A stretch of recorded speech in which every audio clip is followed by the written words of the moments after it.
Constitution, the states are responsible for prescribing the times, places, and manner of holding elections for senators and representatives.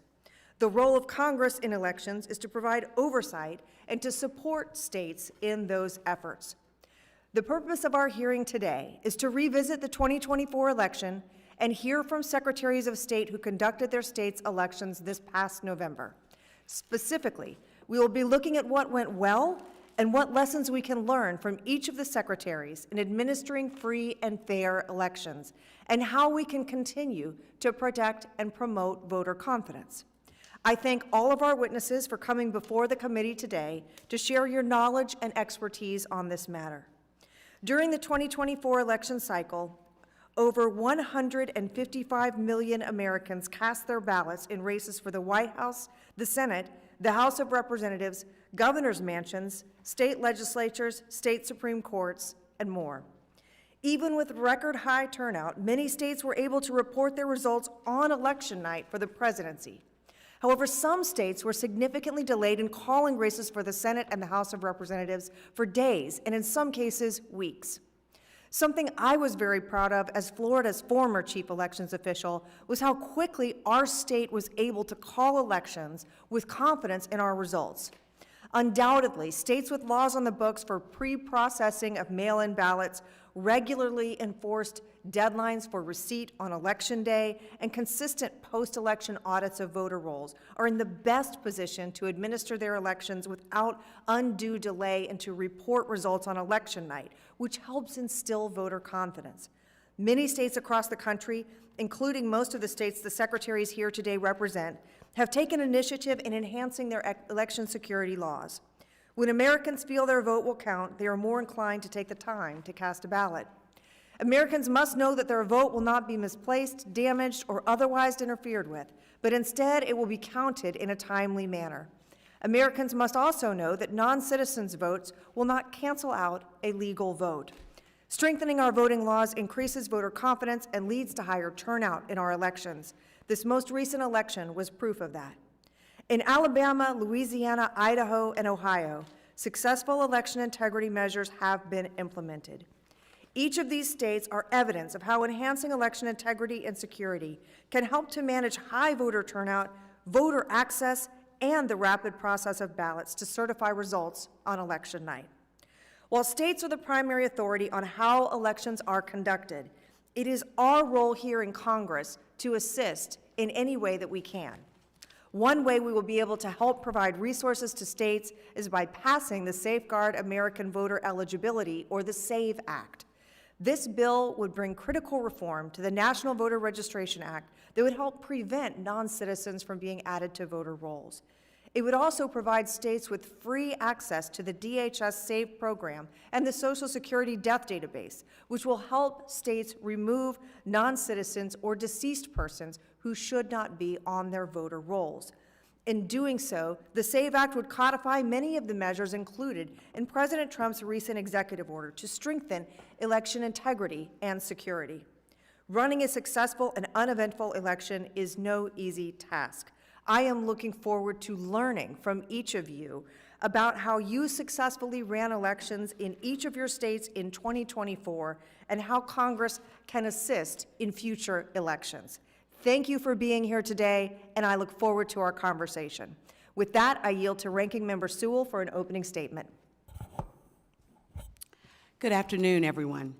As a ranking member of the Election Subcommittee and as a representative of Alabama's Civil Rights District, there is nothing more important to me than ensuring that every American can cast their ballot. It was in my hometown of Selma, Alabama, 60 years ago, where John Lewis and hundreds of foot soldiers were bludgeoned on the Edmund Pettus Bridge for the equal right of all Americans to vote.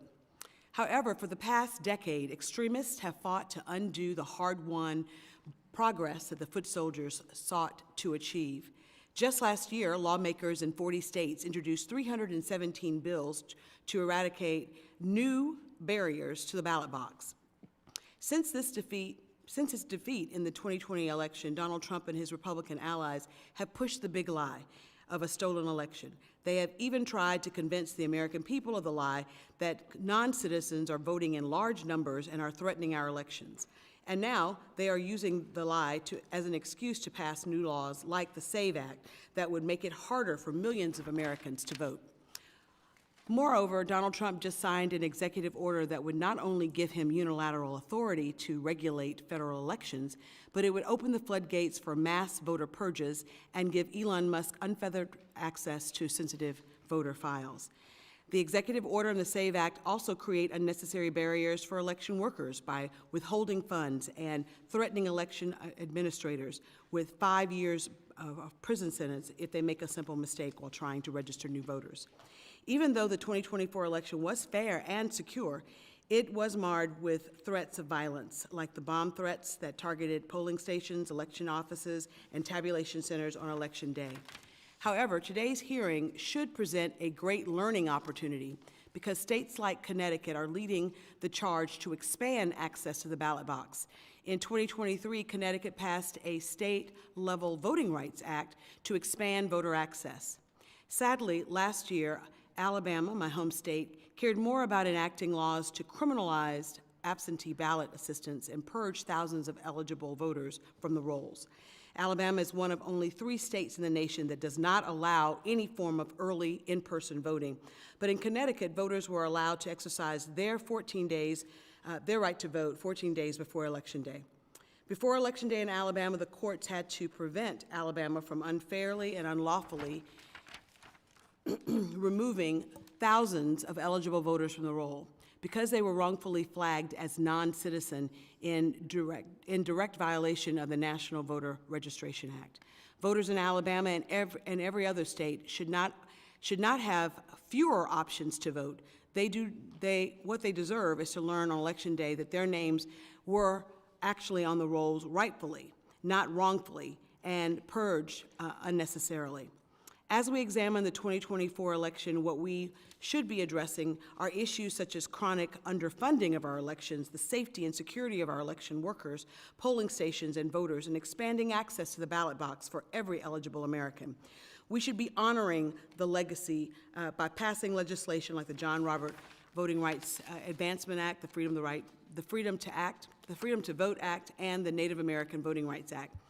Trump has no regard for the U.S. Constitution, the rule of law, or the fundamental principles that all Americans, regardless of their race, creed, or color, has a right to have their voice heard at the ballot box.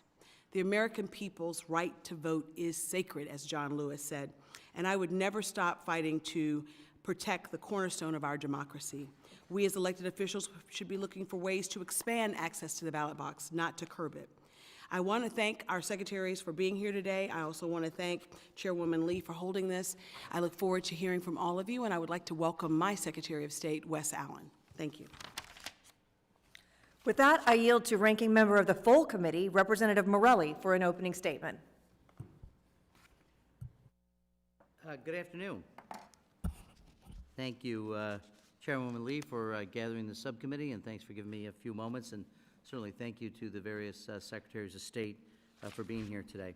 As we gather this afternoon to revisit the 2024 election, it's important to state up front that the 2024 election was fair and secure, that Donald Trump was elected president. You see, unlike many on the other side of the aisle, Democrats can and will acknowledge that fact. Even when we don't personally like or agree with the outcome of an election, we honor the democratic process and accept the results. In examining the last election and looking for ways to improve our country's election administration, we must address the rampant spread of myths and disinformation and falsehoods that continue to be spread about our electoral system. We must protect election workers who face continued threats and harassment. We must address the rise of artificial intelligence, generative AI, and continued foreign influence campaigns that seek to affect and influence our elections. We must fully fund our elections. Federal elections are on the ballot in every state every 2 years, and yet Congress has continued and consistently failed to sufficiently fund those election efforts at the state and local level. Congress must halt and reverse the administration's harmful decisions to attack, undermine, and defund critical federal agencies and partnerships like the Cybersecurity and Infrastructure Security Agency, CISA, and the Elections Infrastructure Information Sharing and Analysis Center, or the FBI's Foreign Influence Task Force. These actions to cripple and undermine these agencies do not strengthen our elections. In fact, they make us less secure. We need to fix our broken special interest big money campaign finance system. Last year, one donor, billionaire Elon Musk, spent at least $291 million backing Donald Trump and other Republican candidates. According to Open Secrets, the top 6 donors in the United States gave over $100 million each during the 2024 election, all supporting the president and Republican candidates. In last week's Wisconsin Supreme Court election, Elon Musk and allied groups spent over $20 million. We also need fair maps. Look at North Carolina, where Republicans gerrymandered their way into the House majority by drawing 3 Democratic members out of their seats. The president's recent executive order on election integrity is a further assault on our democracy. The order is unlawful and unnecessary, attempting to impose documentary proof of citizenship requirements to register to vote by executive fiat, circumventing the United States Congress and our constitutional authority. It undermines the independence of the U.S. Election Assistance Commission and injects chaos and uncertainty into our voting system certification process. New York's Attorney General and a coalition of 18 other attorneys general are suing to stop President Trump's unconstitutional attempts to seize control of our elections. Voters and party committees have also sued to stop the White House from doing that. Alongside all of this is the so-called SAVE Act, a measure that my colleagues on the other side claim is necessary to prevent non-citizens from voting in U.S. elections. It's not. Non-citizens registering to vote is already a crime. Non-citizens voting is a crime and leads to immediate deportation. It rarely happens, and when it does, non-citizens are held accountable, as they should be. The SAVE Act and the President's order are 2 sides of the same coin. Now, with the economic pain of the President's chaotic tariffs just being felt, members of the majority are planning to charge millions of Americans, potentially billions of dollars, just to register to vote for the 150 million Americans who don't have passports. Last week, I testified before the Rules Committee that the SAVE Act and the executive order would disenfranchise women, rural voters, military voters, overseas voters, Native American voters, seniors, students, survivors of domestic abuse, and survivors of natural disasters, millions of Americans. There is, however, real work Congress can do to improve our elections. Election officials take on essential, often thankless tasks in running elections. They face increased threats and too little and inconsistent funding from Congress. That could stop. As ranking member of this committee and a member of the Appropriations Committee, I'll continue to push for additional funding and consistent elections funding. We can work to combat mis- and disinformation, to meet the challenges posed by AI, and to improve access to the ballot for every single American. Providing both support and accurate information will allow election workers to administer secure, accessible elections and give Americans the confidence in elections that they need. I was honored to join Ranking Member Sewell in her hometown of Selma for the 60th anniversary of Bloody Sunday just last month. We must honor the legacy and continue moving forward in the fight for voting rights, not backwards. So I'm anxious to hear from each of the secretaries today. Thank you for your work, for the work your staffs do, and all the election workers in your respective states to carry out these important elections. With that, Madam Chair, thank you for the opportunity, and I yield back. Without objection, all other members' opening statements will be made part of the hearing record if they are submitted to the committee clerk by 5 p.m. today. At this time, votes for members have been called. We will take a brief recess to go vote and then return as quickly as possible to the hearing room to hear the opening statements and testimony from our witnesses. At this time, this committee stands in a temporary recess.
I'll now call this hearing back to order and reconvene our business.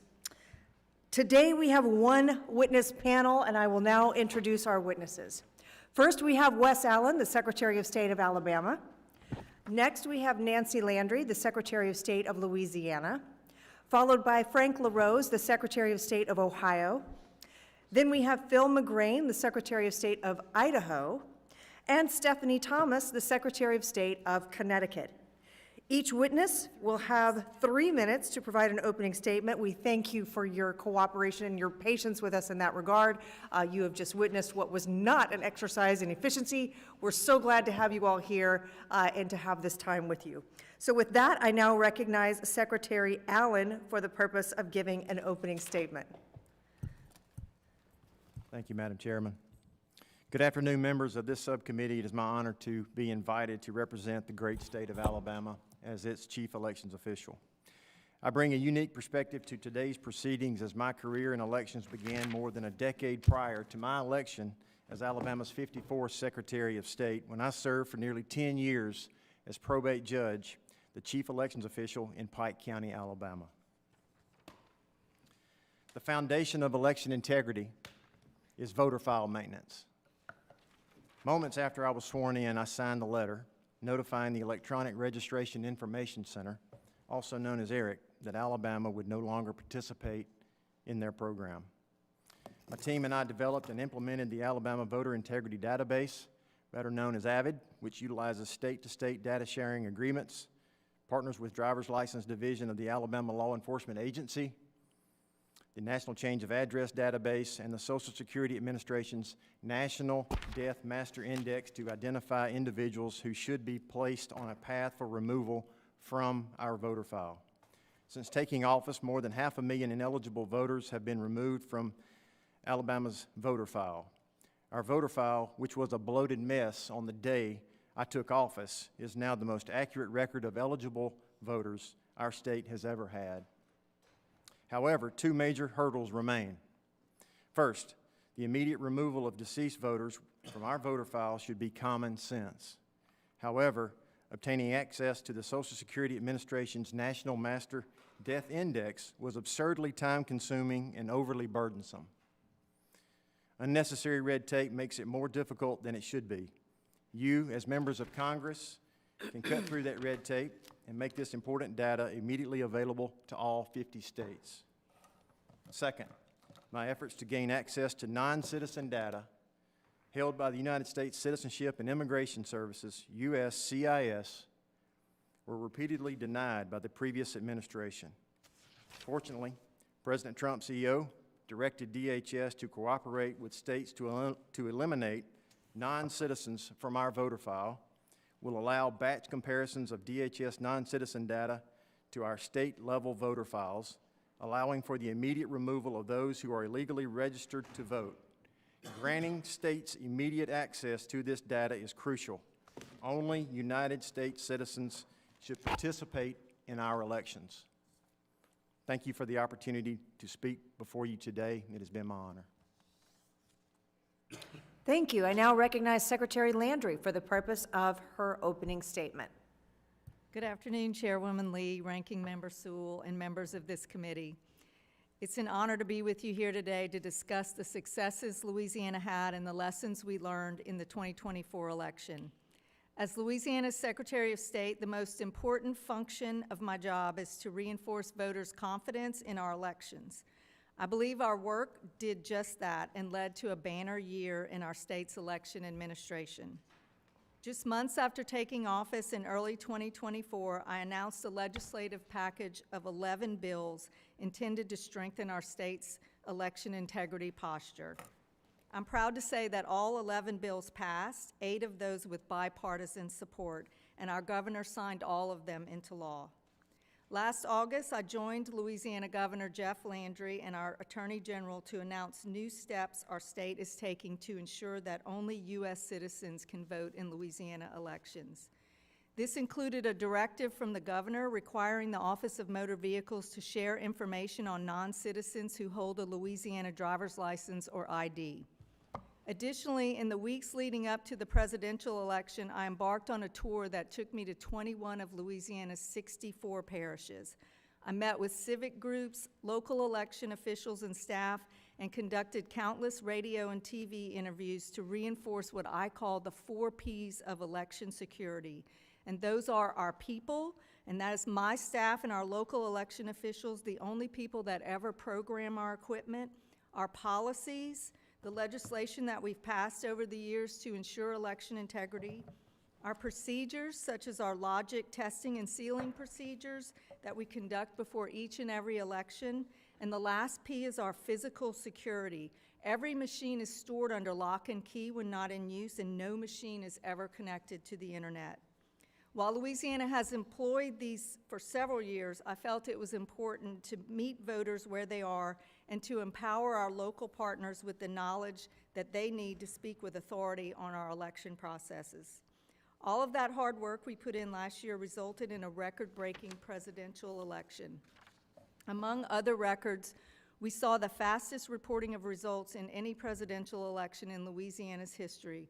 Full unofficial results were posted within 3 hours of our polls closing. These efforts led to a noticeable increase in voter confidence in our elections.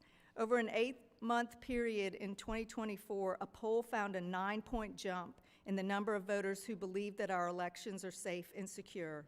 Louisiana proved that states can make it easy to vote and hard to cheat, and that doing so will instill confidence in our elections. I believe every state in the nation can replicate the strides we've made. In doing so, they can reassure voters that their elections are safe and secure. Thank you again for having me, and I look forward to your questions. I now recognize Secretary LaRose for the purpose of giving an opening statement. Well, thank you so much, Chairwoman Lee and Ranking Member Sewell, all the members and the staff for inviting us here today. We had a simple bit of wisdom that we used in the military, that you sweat in training so you don't bleed in battle. Maybe sounds a little bit dramatic. We summed it up a little bit simpler when I was in the Boy Scouts with the slogan, "Be prepared." And the work of elections administration is all about being prepared for that next election. It's a massive logistical undertaking, running an election. Sometimes we lose track of that because for each of us individually, it's a very individualized experience. You show up at your voting location, check your ballots, you walk out with your I voted sticker, and then you see the results at the bottom of your screen that night. But it's a massive undertaking. In Ohio, we created what we call the Ready for November Task Force that started well over a year before the election with training seminars for each of our county boards of elections, working through the after-action reports of previous elections to make sure that those best practice had been put into place, recruiting and training over 35,000 poll workers that it takes to run Ohio's elections, our 5th security directive that built on the 4 before them to make Ohio a real leader in cybersecurity. And then, of course, we run an Election Day Operations Center, some call it our war room, where we can quickly work through those issues that inevitably come up on Election Day and make sure that none of them can become a showstopper for the voters of Ohio. Ohio has implemented a number of best practices that I think are worth considering. Prompt reporting of our election night results. That comes about as a result of pre-processing those absentee ballots as they arrive and making sure that those are ready to be the first ones reported at 8:15, 8:30 on election night. We're already reporting those early votes and those absentee votes. One of the other things that we've done in Ohio is standardized our data. Now, to start, we have a bottom-up system in Ohio with each county being run by 2 Democrats and 2 Republicans, but we needed to create standardized definitions. We did that through a bipartisan effort called the Data Act. Simple things like what constitutes a voter registration date or a ballot cast or a ballot counted. Standardizing all that data, reporting it publicly, has made Ohio among the most transparent election systems in the country. And of course, photo ID, which is widely accepted. In Ohio, we provide that for free, and it includes an indication of your citizenship status. There are things that the federal government needs to do. The president took a good first step with the executive order on citizenship data, but we need more access to that through DHS and others, as well as the U.S. Postal Service. There's a list of things that we as secretaries proposed in September of 2024. Many of those still require action. In 2024, we ran a record-breaking election in Ohio. Voters went to bed on election night, whether their favorite candidates won or lost, knowing that it was an honest result, and ultimately that's our goal. So look forward to the questions you all have for us later. Thanks.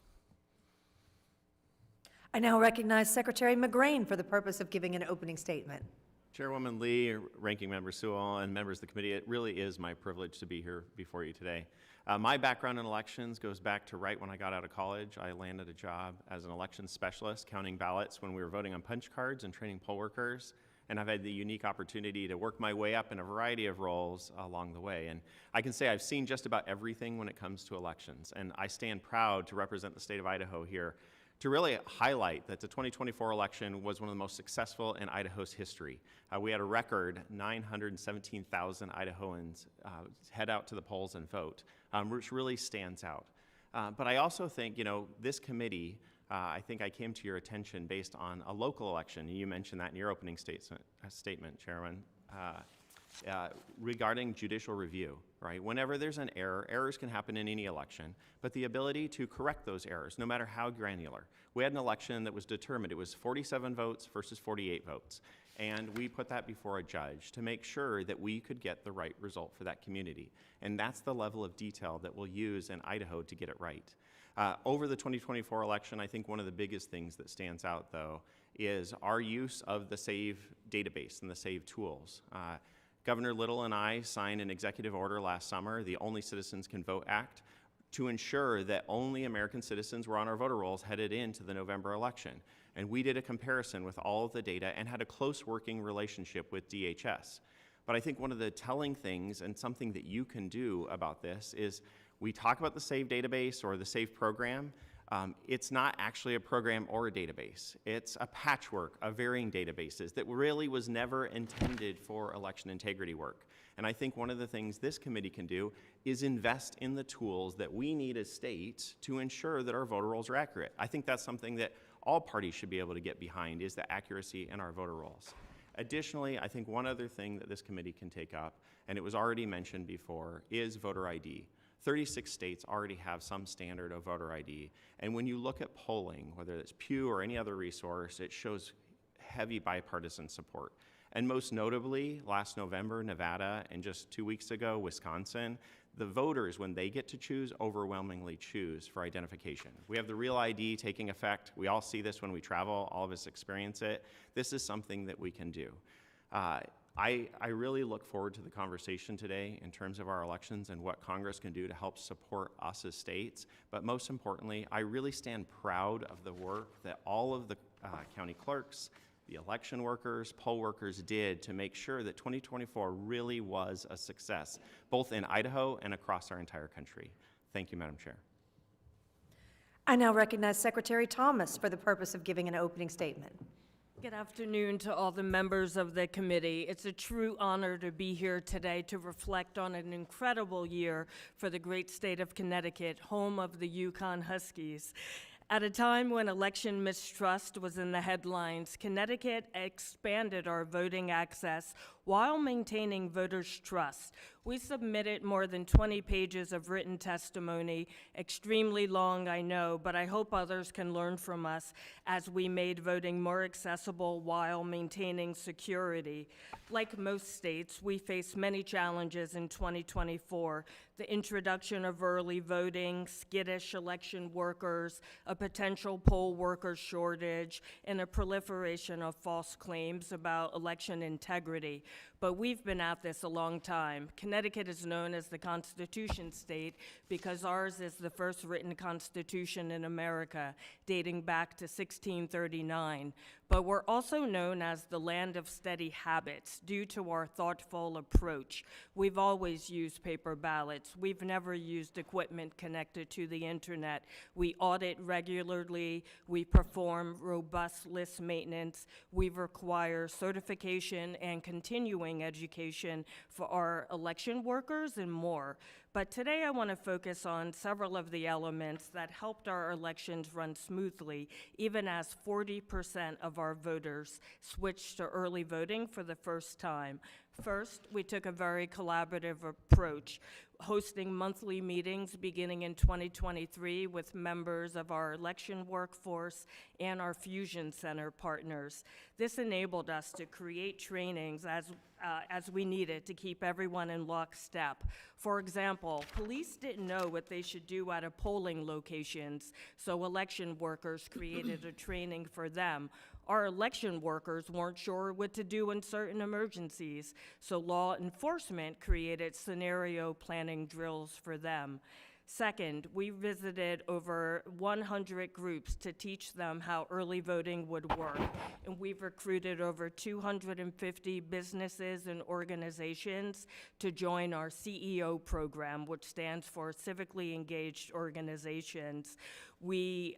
Third, because we don't have a county form of government, each town administers its own elections run by an elected Republican and Democrat, which help keep our elections fair and transparent. And lastly, we have an investigatory agency that any individual can report any claims of election malfeasance, and we have volunteer attorneys who also are deployed on election day if needed. Our team felt great coming out of 2024, but my message to Congress today is simple. We don't need complicated mandates for what states are already doing well. I believe we need to focus on continual funding, education, recruitment, and global security. Thank you so much for listening today. I know we had to adjust our minutes downward by 2, so I hope I'll receive some questions. Thank you. Thank you. I'll begin our questions today, followed by the ranking member. I now recognize myself for the purpose of questioning our witnesses. Secretary Allen, I'll start with you and follow up on your testimony that related to your efforts to have accurate and contemporary voter rolls. Under your leadership, the Alabama Voter Integrity Database System entered into a memorandum of understanding with my home state of Florida through 2027. Can you share with us what that is and why it is so crucial to have states communicate with each other about voter rolls? Yes, ma'am, thank you. It is vitally important that states talk to each other, and we have been so very, very proud of these memorandums of understanding, not only with the state of Florida, but with Georgia and Tennessee and Mississippi and Louisiana, Arkansas, Kentucky, and most recently Texas.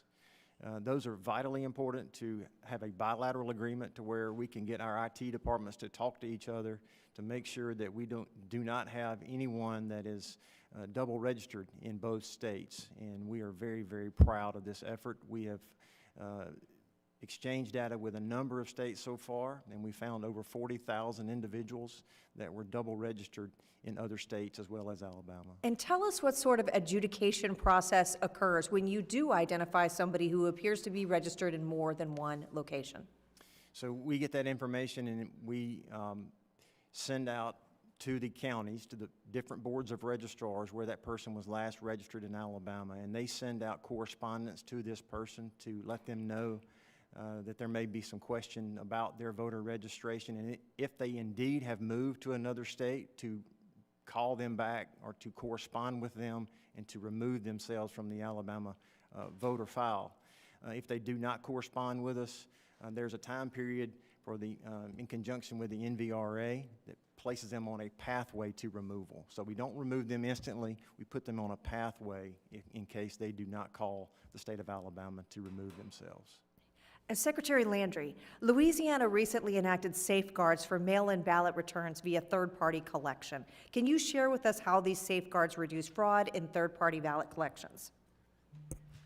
Sure, certainly. We passed some legislation last year that closed loopholes regarding ballot harvesting, and in addition to prohibiting individuals from picking up multiple ballots, we also now prohibit delivery by any method where one individual is delivering multiple ballots. So if you're not a family member, you can only deliver one ballot, whether it's to the Registrar of Voters' office or to a post office box.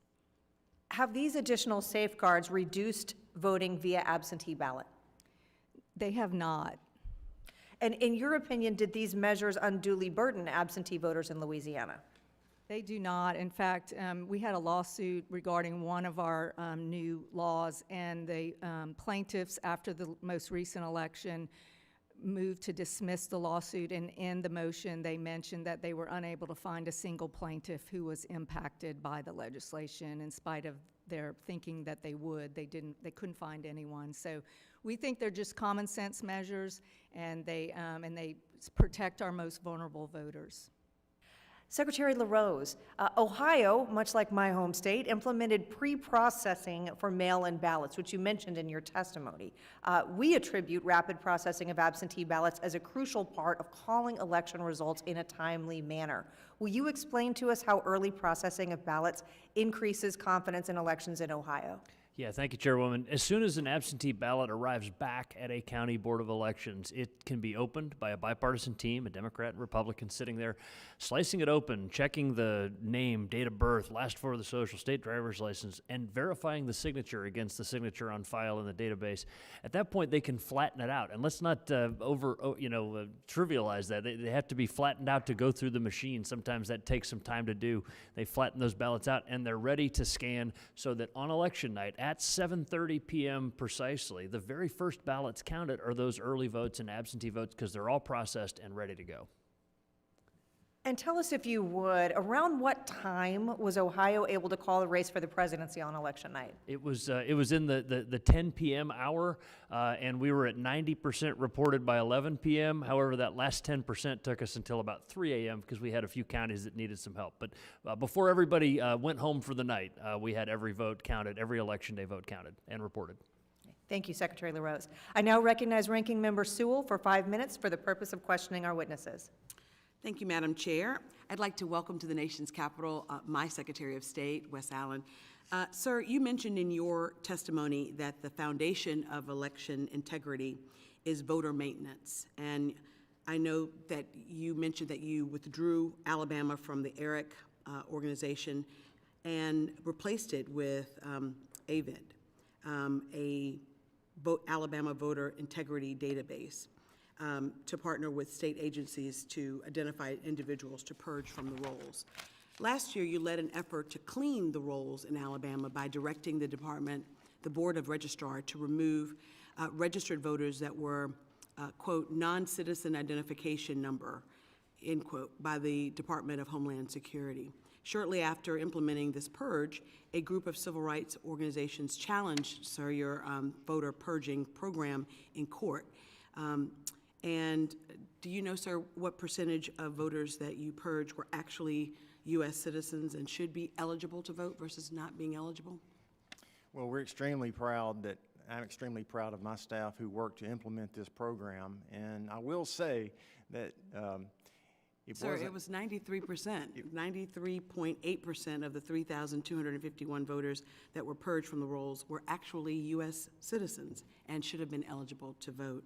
Federal courts have acknowledged that relying solely on databases like the State Department of Homeland Security, state DMV databases, and the Federal Systemic Alien Verification for Entitlement database can, quote, have a very high rate of inaccuracy.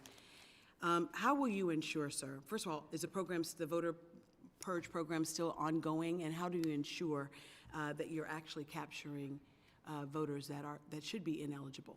Well, I will say that our staff is working extremely hard to make sure the voter file maintenance is top of mind each and every day when we come into the office, and we will continue to make sure that only United States citizens are on Alabama voter files. Yeah, you know, that's the law, that only American citizens can vote.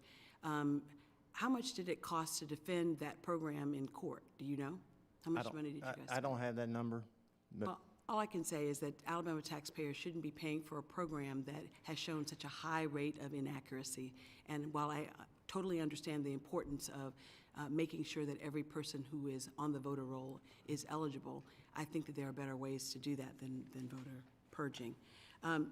Mr. Allen, Secretary Allen, you also mentioned in your written testimony that the state banned ballot harvesting last year.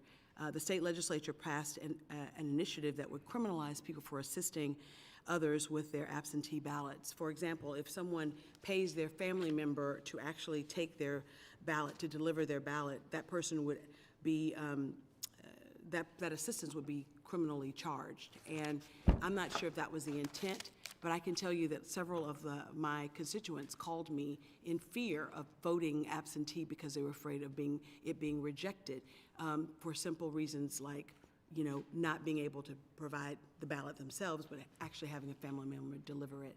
Can you give us assurances that we in Alabama can actually, you know, make it easier for voters to access the ballot box? I mean, we're one of 3 states that don't have early voting, so I think it's really important that we get it right. Yes, ma'am.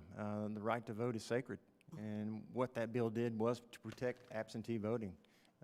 Paid political activists should not be involved in manipulating the absentee process. And I that's hear what you're saying, but these are that's what family it did. members who are trying to help their elderly parents actually vote, and they shouldn't be in fear of, you know, of actually turning in a ballot if they have to borrow money from their mother to actually get to the post office or to get to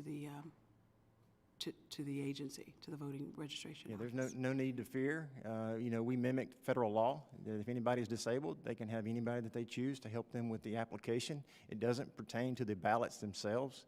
It's already illegal in Alabama for anyone to return a ballot for anyone else. SB 1 specifically talked about the application portion of the absentee ballot process, and it did that. It protected the absentee process. Well, sir, I think that both of us, given the great history, the amazing history that occurred in our state, we really owe it to every Alabamian to make sure that not only are they eligible to vote, they have access to the ballot box. They Having do. said that, Secretary Thomas, I note that you all passed a state-level Voting Rights Act in 2023. I know I'm about to run out of time. I wanted to ask if she could just answer one question with respect to that. Go right ahead. Sure. Can you talk just a little bit about this initiative and how it will make it easier for folks to vote, your new law? Sure. So the Connecticut Voting Rights Act passed last session to codify some of the elements of the National Voter Rights Act, such as pre-clearance, making sure that materials related to voting were provided in languages in communities that were majority in certain languages. It also provides a great transparency for members of the public. They can access statistics and data about voting in their communities via a GIS system. So in Connecticut anyway, it passed handily, and many And people. implemented in 2024 election. Not the Voting Rights Act, other than the language access, but we did implement early voting in 2024. Thank you, Thank you, Madam Chair, Secretary. for indulging me. I also have, would ask unanimous consent to submit several articles to the record. Without objection, so ordered. I now recognize the gentleman from Georgia, Mr. Loudermilk, for 5 minutes for the purpose of questioning our witnesses. Well, thank you, Madam Chair. Thank you all for being here. I appreciate the job, the work that you all do. It is so very important for our free republic to have integrity in our elections, and that has been something that has risen in the interest of the American people in the past several years. I'm the longest-serving member of this committee, and this used to be an obscure committee when all that our jurisdiction was security of the Capitol and federal elections. And then in 2020, that became important to a lot of people for various reasons. And I thank you for being here. Secretary McCrane, I'd like to ask you a couple of questions. I understand that the Idaho state law requires voters to be documented U.S. citizens. Correct. Has this requirement unduly denied the vote to any lawful citizens? Not that I'm aware of. Okay. I also understand Idaho recently removed a number of non-citizens from the voter rolls. How was your office able to accurately identify and remove non-citizen voters in a timely manner? I appreciate the question. As I mentioned, last summer we signed the Only Citizens Can Vote Act, and working through a process using our Idaho Transportation Department, Idaho State Police, and then most notably Department of Homeland Security, We ran the entire 1.1 million registered voters in Idaho through those systems to verify citizenship. I mean, easily determining citizenship for the overwhelming majority, but then really dialing it into a case-by-case basis to narrow it down to 34 individuals who were non-citizens on Idaho's voter rolls. But I think using that precision and scrutiny really helped. But as I identified in my remarks, there are still tools that are needed to help really bolster this for all of us. Had you done that in the past, or was this the first time that you really started drilling down looking for non-citizens? This was the first time that we'd actually had that, and I think this will be continued work, as you see from the President's executive order and other efforts. Okay, I appreciate that. Some of our colleagues continue to maintain that non-citizen voting is a non-issue. Is that true, or do you have a different opinion on that? I think every American wants to make sure that their vote can count and that their vote counts the same as everybody else, and that there is no one who's ineligible participating in our elections. Because as we know, anytime that happens, especially that razor-thin election like I mentioned earlier, it can cancel out somebody else's vote. So I do think this is an issue for determining accuracy. Also, Idaho recently adopted the Only Citizens Can Vote Act, as you've mentioned.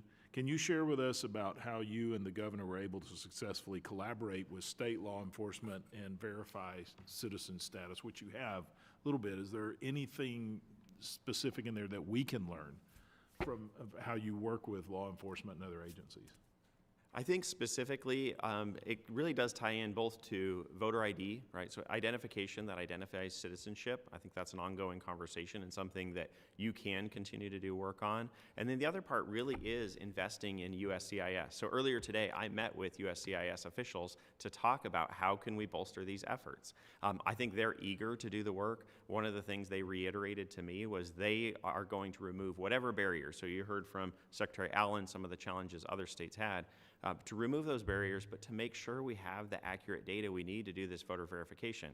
Idaho competes with many of the states you guys represent for one of the fastest growing states in the nation. That means people are moving, people are coming in, and this is an ongoing effort to keep our voter rolls up to date and accurate. So what can we do as Congress to assist you going forward with this? Is just, you know, what would you like to see Congress do to make that more efficient and more accurate? I think first and foremost is invest in this database. There needs to be a database built with this purpose in mind. And then also to review some of the policies. I will say there are some really unique incidents we identified, and I know this is a concern to make sure both non-citizens are not participating, but also citizens aren't interfered with. There's the Child Citizenship Act of 2000. There are what I would classify as undocumented citizens. These are people who've become citizen through their parents' naturalization, but it's actually not recorded because we haven't built the tools in place to do the verification we're doing. I think the efforts of this committee, though, you look at whether it's the SAVE Act, the President's executive order, are aimed towards that. So if you can continue to invest in those resources and these agencies, that will really make a difference. Okay, thank you. And Secretary Landry, I have one question for you. I have a very good friend that used to serve in this chamber, is now the governor. Is there any relation? We are not related. Governor Landry and I are from the same area Right. of the state, and Landry is a very common Cajun name in Louisiana. It's the second most common Cajun name, so it's sort of like Smith in South Louisiana. But Well, I assumed you weren't because I understood everything that you said while you were here. With that, I yield back. I won't tell him you said that. Please do. Thank you. I now recognize Ranking Member Morelli of our full committee for 5 minutes of questioning our witnesses. Thank you, Madam Chair, and again, thanks to the secretaries for being here.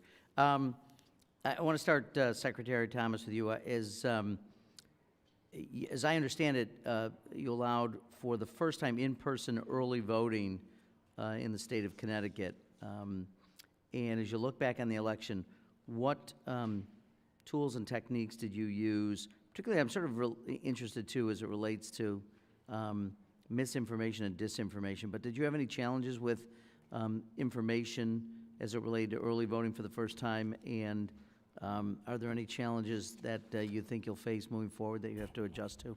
Thank you for the question. Yeah, we definitely, I think, like states around the country, were struggling to explain how elections worked. There's this narrative that they are not safe, et cetera.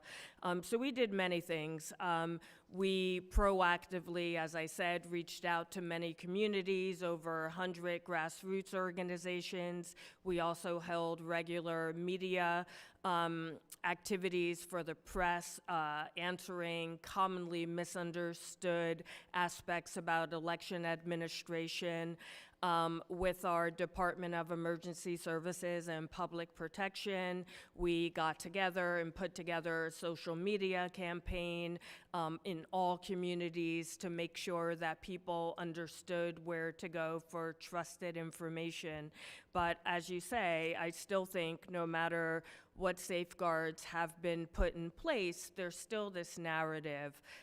Most Connecticut residents think our elections are great, but feeding into the national news media, like I get emails all the time saying, disconnect our election machines from the internet, although they never have been. So I think we have this conflation of fear and mistrust that is often not well placed.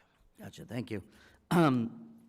Secretary Allen, I noted in your testimony, you said, we do not, in Alabama, we do not accept any ballot received after Election Day with the exception of UOCAVA ballots, which must be postmarked no later than the date of the election. What's wrong in your mind with the idea of taking ballots that have been postmarked before the end of in-person voting on Election Day? Because I believe in Election Day. Election Day is Election Day. We set it out in state law. It's set out in federal law. And if the further we deviate from that, I think it can lead, it's a very slippery slope. Is it that you don't trust the U.S. Postal Service? We've had problems with the U.S. Postal Service in the past. Really? So when you file taxes with the IRS on April 15th, which is the filing deadline, if you file it, if it's postmarked, should you be fined for, or should you in some way pay a penalty for filing your taxes late? Well, fortunately, I filed my taxes early this year.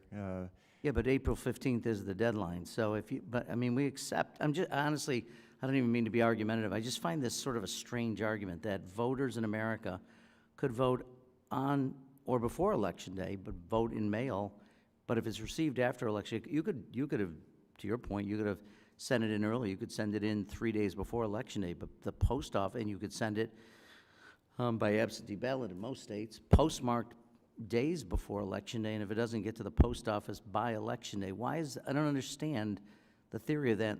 I mean, I don't understand why that's an issue. Again, Representative, I just believe that we have rules for a reason. The further we deviate from that is a very slippery slope, and Well, if we start accepting, and then the date's the date. But the date is the date, so if you did it 2 days before Election Day, you've done it, you've complied with the date. There's no way that you're changing the outcome of the election after the end of the election period. I mean, unless you don't believe somehow the United States Postal Service is doing something to the ballots, I think we generally accept for all kinds of business things, tax purposes. I mean, postmarks actually mean something in America. Does anybody disagree with me? I mean, I'm sorry, I hate to belabor the point in my last minute, but Secretary Landry, do you subscribe to the same view? I think the ballots should be in by Election Day, and that, you know, manipulation can occur once you start reporting results, that people can go out and gather more ballots and No, not if it's postmarked. I mean, you could not, I mean, I hate to, this is like a physical impossibility. You can't affect the election after Election Day if you submitted the ballot prior to the deadline. It's just physically impossible, unless you go back in time or do something like that. I think we should have an end date to the election, and the end date to the election should be Election Day. Do you feel the same way about taxes also? The IRS should not accept anything that's postmarked before Election Day? I don't think the IRS is the same thing, because they're not waiting to report a result of income tax collections, whereas the whole state is waiting for us to report the results of an election, and we need to give them the timely results to secure the confidence in our elections. I yield back.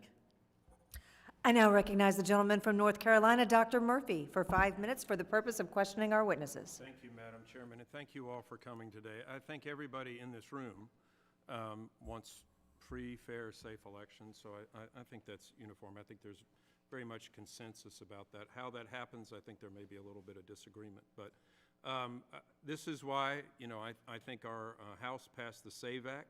that requires states to prove citizenship before registering an individual to vote and to remove non-citizens from existing voter rolls. You know, the question is, why do people fear that? Because here in Washington, D.C., they passed a law which had to be reversed, or passed a rule or whatever they call it here in the county or the city, that would have allowed people from the Chinese embassy to come and vote. In New York, they wanted non-citizens to be able to vote. So there is precedent in this country that is justified fear for being able to say, am I not coming on? Oh, hello. Do I need to speak louder? Okay, good. Anyway, long and short, there is, I think, justified fear for people saying, hey, we want non-citizens not to vote in our elections. Secretary LaRose, in your testimony, you mentioned that Ohio requires voters to present a government-issued photo ID to vote, and your state requires driver's licenses and state IDs. Can you tell us how this has safeguarded the elections in Ohio? Yeah, thank you, sir. By just proving that people are who they say they are when they come to vote. And by the way, vast majority of Democrats and Republicans support this. Ohio provides a free ID if you don't have one. We even have a religious exemption for that very small minority that doesn't allow them to be photographed, and so they may not have a state ID. So we cover all the bases, and our state ID has an indication on it that says whether you're a citizen or not. Shockingly, I actually had to go to court last year and defend that because there was a group saying that we should give people a ballot even if they give us an ID that says non-citizen. Amazing. Ballot harvesting requires a lot of attention and for good reason, receives a lot of attention and for good reason. Fraudulent actions committed by third parties are a threat. Can you tell me what election security initiatives do you find to be the most effective in reducing fraud from these third-party collection of mail-in ballots? Well, Ohio recently outlawed the pre-populating of these forms by some of these third-party organizations because in many cases they were sending out pre-populated forms with inaccurate information on them. So now you have to fill the form out yourself. But we also have strict rules around the use of so-called drop boxes or secure receptacles, whereas only the voter may return their ballot. If you're returning somebody else's ballot, which Ohio law allows you to do for a family member or a disabled person, in those cases you just have to come inside and present it to the election officials. You have to present an ID if you bring in somebody else's ballot, a family member? No, but you do have to sign an affidavit that says that you've been designated by a disabled Ohioan to return their ballot, and that has obviously the power of law behind it. All right, thank you. Secretary Landry, in your testimony, you shared that your governor issued a directive requiring the Office of Motor Vehicles to share information on non-citizens who hold Louisiana driver's license or ID. How can illegal immigrants take advantage of automatic voter registration, particularly when they come in contact with a state DMV? In Louisiana, illegal immigrants are not allowed to get a driver's license. Only those here legally can get a driver's license. And we previously did not have access to that information. And the Governor Landry, our governor now, ordered the DMV to provide that information to us, and it allows us to now audit our voter rolls to see if there are non-citizens on the voter rolls. But it's not enough. There's still information that we need, and getting access to the SAVE database will allow us to find even more people who may be on our rolls who are not citizens. You know, I've worked in some other countries during election periods, just playing doctor like I do sometimes, and I think it's a good look for this country that we want voters to be citizens, and we want our elections to have integrity. Secretary McGrain, your office has been sued for removing college student identification cards from the approval list of voter IDs for voter registration. How did that happen? What happened there? Idaho 2 years ago updated its voter ID requirements to register to vote, and I think to the core, how did it happen? I'm not sure. Like was mentioned earlier. Did it affect turnout? It did not affect turnout. Actually, in this last election, overwhelmingly, so 98.1% of Idaho voters showed an Idaho driver's license or ID card when they voted. It doesn't impact students as well use driver's licenses. Yeah, they drive. Yep. Thank you. I now recognize the gentlewoman from Texas, Ms. Johnson, for 5 minutes for the purpose of questioning our witnesses. Thank you, Madam Chair. I appreciate the opportunity to participate in this hearing. You know, Texas is the hardest state in the union to vote in, some would say. We've been assaulting the right to vote in our state for quite some time. I've seen firsthand how troublesome it is to make voting difficult. I want to address the previous question on student ID. You go through the university process, right, Ms. Thomas? When you go to admit to a university, you have to submit birth certificates, you have to submit all things about who you are to get that student ID. Why in the world would we not want students? The whole point of ID is here's a picture, here's who you are you who you say you are to go vote? What in the hell is wrong with using a student ID to vote? Nothing. I agree with you, absolutely nothing. Most of these state universities paid for by the taxpayers to make sure that they know who their students are, and when they issue a student ID, the problem without using student ID is a lot of young people, for what reasons are beyond to me, they don't get a driver's license. I mean, I remember my son, my oldest son, when he turned 16, he decided he didn't need a driver's license because I could drive him. And I thought, well, that's a huge problem. I am not your chauffeur, sir, and I can get you a bus pass, or you can decide to get your driver's license. And he miraculously decided to get a driver's license. But I am constantly amazed at how many young people don't get a driver's license right now. And so I don't understand why in the world we would not want to use student IDs. And that's an argument of why I think what makes this whole voter integrity discussion somewhat disingenuous. Because yes, we want to make sure American citizens vote.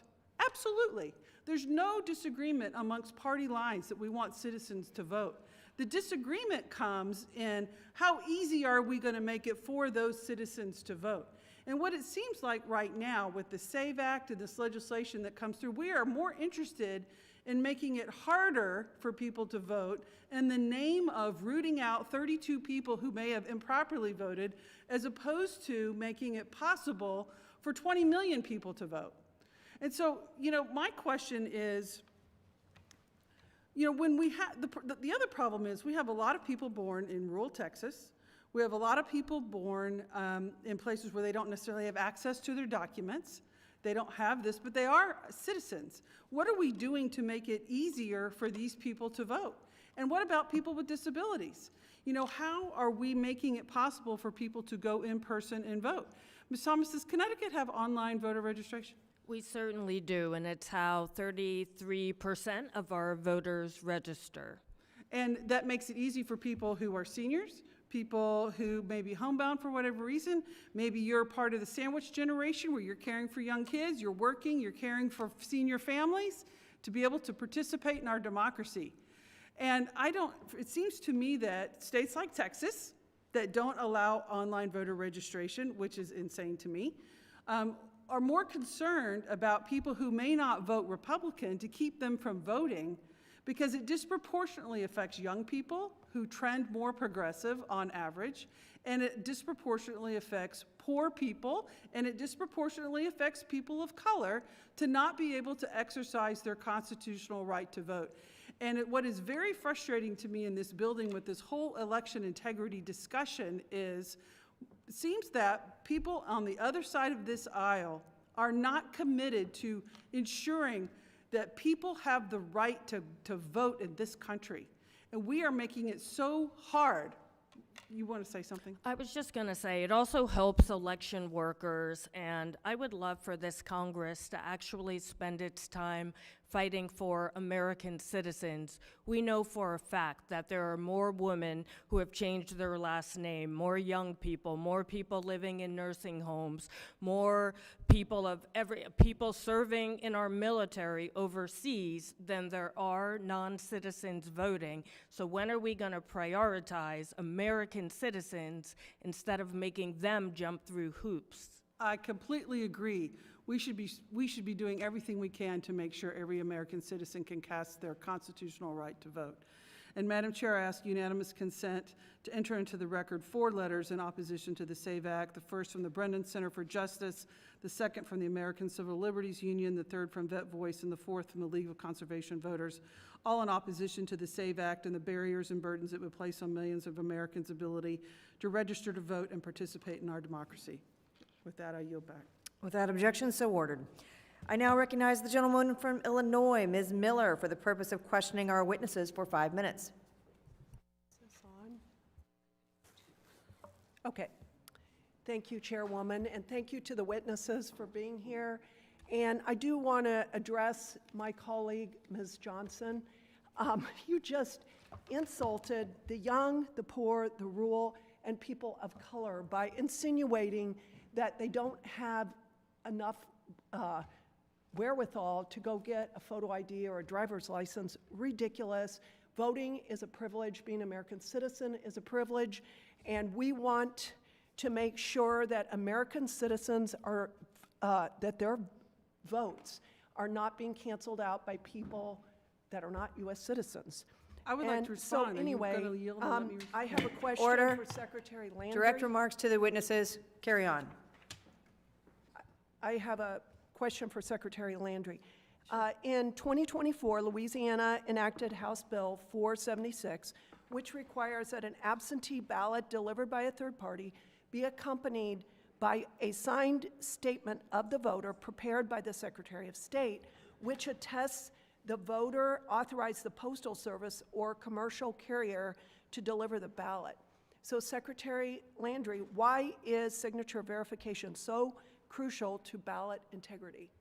So we believe that the custody of your ballot is very important, the chain of custody and keeping track of that. And so when you hand your ballot to somebody, you need to know who has your ballot and what they've done with it. And so if they're unable to deliver it themselves, or they need assistance, we ask them to put their name and signature on there as well so that we know who's delivered the ballot and we know that they have permission to do that. What kind of consequences are there if someone doesn't get the voter's authorization or they turn in something that's fraudulent? There's no consequence for the voter, actually. The vote is still counted, but if someone there's a prohibition on witnessing more than one or delivering more than one, so the prohibition, the penalty is on that person who didn't put their name or who delivered more than one. So we still count the vote, I think, in those situations where the ballot is delivered. But if it's missing a witness signature, it's not counted. In the last election, were you able to identify anybody that turned in some kind of fraudulent, whatever? In the last election, attestation? no, we had a lot of complaints in the election before that of people who were harvesting ballots and go into apartment complexes and offering to assist vulnerable voters, and family members had contacted our office and asked that we investigate because they felt like there was some manipulation going on with the assisting with the ballot. So that's what prompted that legislation. Well, I think until we have severe consequences for people that are engaged in activities, like what you just described, I don't think we're going to have free and fair elections. So I'd like to see. So and just to clarify, if they're missing any signatures, the ballot is not counted. But if it's just something untoward that or against the law that the ballot harvester is doing, that person is punished and the vote is still counted. Great. So. Thank you so much, and I yield back. I'd like to thank our witnesses for appearing before the committee today and for the work that you do for your communities and voters across America. Members of the committee may have some additional questions for you, and we ask that you please respond to those questions, if any, in writing. Without objection, each member will have 5 legislative days to insert additional material into the record or to revise and extend their remarks. If there is no further business, I thank the members for their participation, and without objection, the committee stands adjourned.